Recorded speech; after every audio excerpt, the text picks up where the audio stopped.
அண்மை செய்தி. தமிழகத்திற்கு எதிரான மத்திய பாஜக அரசின் அநீதியான அணுகுமுறைக்கு எல்லையே இல்லை என்று முதலமைச்சர் மு.க.ஸ்டாலின் தெரிவித்திருக்கிறார். அதனை அண்மை செய்தியாக பார்க்கிறோம். தமிழ்நாட்டிற்கு ஒதுக்கப்பட்ட 2152 கோடி நிதி பிற மாநிலங்களுக்கு மத்திய அரசு பகிர்ந்தளித்தது கடும் கண்டனத்துக்குரியது என்றும் முதலமைச்சர் மு.க.ஸ்டாலின் தெரிவித்திருக்கிறார். விவரங்களை செய்தியாளர் செலினா வழங்க கேட்கலாம். செலினா, முதலமைச்சர் மு.க.ஸ்டாலின் என்ன தெரிவித்திருக்கிறார்? விவரங்கள் என்ன?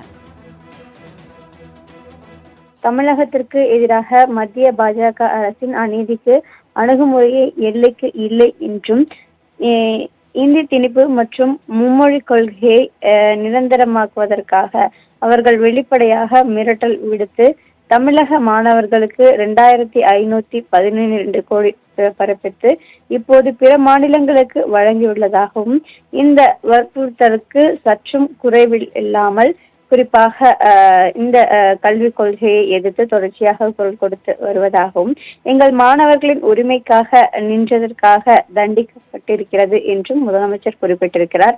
ஒரு மாநிலத்திற்கு எதிராக அரசியல் பழிவாங்குவதற்காக கல்விக்கான அணுகுகளை கழுத்தை நெரிக்கும் அளவிற்கு இரக்கமற்ற இந்த அரசாங்கமும் இந்திய வரலாற்றில் இருந்தது இல்லை என்றும் குறிப்பிட்டிருக்கிறார். குறிப்பாக தமிழகம் மற்றும் அதன் மக்கள் மீதான அநீதி மற்றும் வெறுப்பின் முகமாக பாஜக மீண்டும் தன்னை நிரூபித்து இருப்பதையும் சுட்டிக்காட்டி இருக்கிறார். குறிப்பாக ஒரு மாநிலத்திற்கு எதிராக அரசியல் பழிவாங்குவதற்காக கல்விக்கான அணுகுகளை கழுத்தை நெரிக்கும் அளவிற்கு இரக்கமற்ற எந்த அரசாங்கமும் இந்திய வரலாற்றில் இல்லை எனவும் தமிழகம் மற்றும் அதன் மக்கள் மீதான அநீதி மற்றும் வெறுப்பின் முகமாக பாஜக மீண்டும் தன்னை நிரூபித்து இருக்கிறது என்றும் குறிப்பிட்டிருக்கிறார்.